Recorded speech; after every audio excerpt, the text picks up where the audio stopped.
Do you want to know what the 10 best common cards are from Modern Horizons for Cube? Well, stay tuned because that's what we're going to be exploring right now.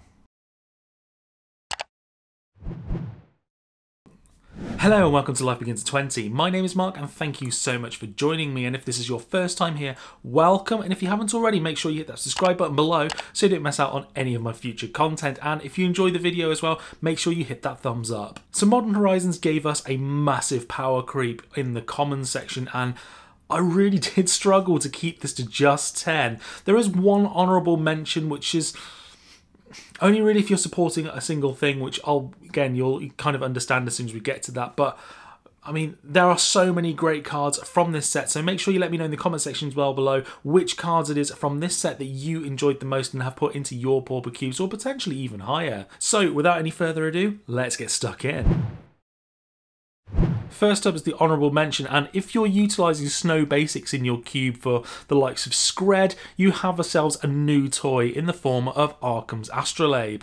This card is everywhere in Constructed right now. Well, pretty much, and for one snow mana you get yourselves a strictly better Prophetic Prism.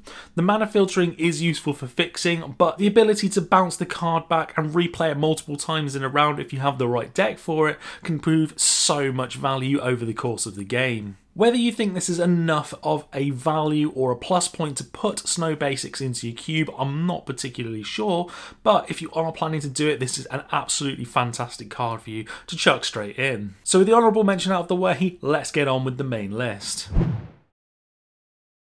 Starting off at number 10, we have another consideration for a blue spell slot in the form of Reign of Revelation. This gives us instant speed card draw, allowing us to see 3 cards and only need to discard 1. It's a great way of digging really deep to refuel and lose an unwanted card for anyone splashing in blue. I certainly think this is a contender to find a spot in Pauper Cube. Moving on to 9, and we get ourselves another Keldon Marauders variant, which you can choose to keep for as long as you want with the Echo cost in the form of Orcish Hellraiser. It's a great blocker due to dealing 2 damage when it dies to the opponent, and 3 power can deal with a lot of creatures.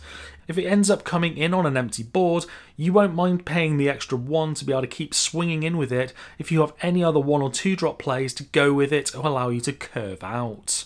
This is definitely a solid creature in a red deck because it's guaranteed to get in with some burn damage, so I can definitely see this making its way into plenty of people's Pauper cubes, mine included.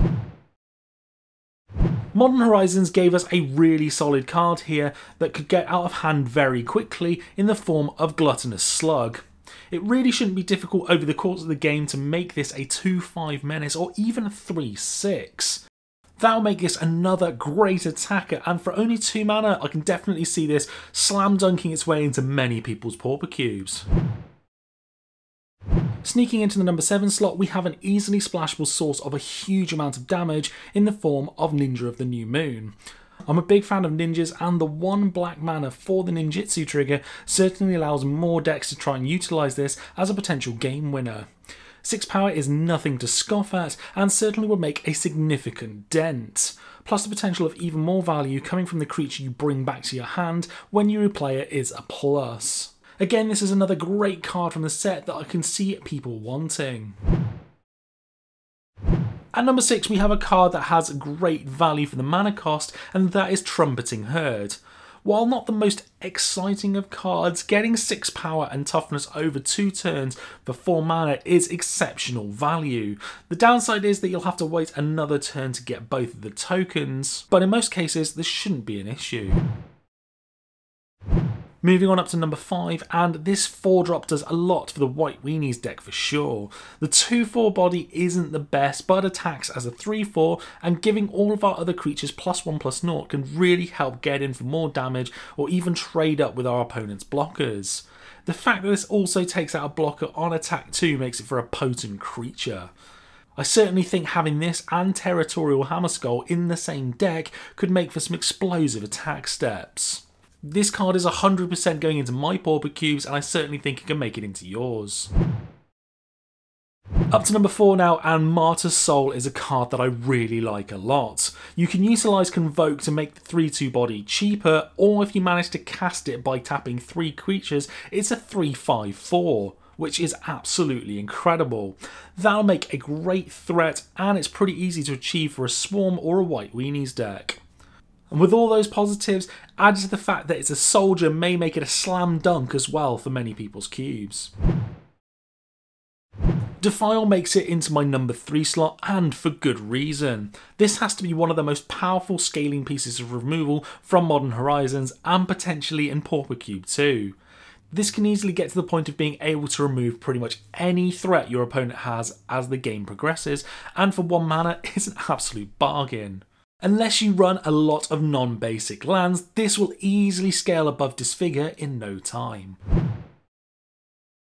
Coming in at number 2, we have a card which is making a huge splash in Constructed Pauper, and for good reason, and that is Ephemerate. For 1 white, you can use this as protection for your creatures, but also for value too with the rebound. Being able to blink a creature for another token, a scry, or even drawing cards with Muldrifter gives us some amazing value over the course of the game, plus having rebound to do it all over again. While you could argue being able to flashback rather than rebound would make this situationally better, with the likes of Momentary Blink for example, the mana cost by itself more than makes up for it. If you're supporting any kind of blink in your Pauper cubes, well, this is an instant slam dunk. And finally, my number 1 pick from the set has to be Fairy Seer. A 1 mana 1/1 evasive fairy with Scry 2 when it enters the battlefield is fantastic. This helps you to filter your next draws, which is pretty useful, plus the fact that it's a fairy really can't be underestimated. Spellstutter Sprite has plenty of 1 mana targets in most Pauper cubes, but if you have this out, it becomes even more of a threat. I certainly wouldn't have any issues with bouncing this back to my hand and replaying it for extra value. So there we have my top 10 commons from the set for cube, and I mean, Modern Horizons was absolutely fantastic in terms of power level. I think I put in about 18 cards from the set into my own Pauper cube, so I'll be very interested to find out in the comment section below which cards you put in to the Pauper cubes as well. If you manage to get below 10, I'll be very surprised, because I just mean there's so many great cards from the set. So many. And if you think there's different cards that should have been put into this top 10, again, I'd love to hear from you in the comment section as well below. And if you enjoyed the video, make sure you hit that like button, because it really does help the channel. And if you haven't already, make sure you hit the subscribe button below so you don't miss out on any of my future content and all of the upcoming videos, not only from this set review, but also for Throne of Eldraine, which is being spoiled right now. And I mean, some of those cards look amazing. I was just going to say thank you so much for watching, and I'll see you in the next video.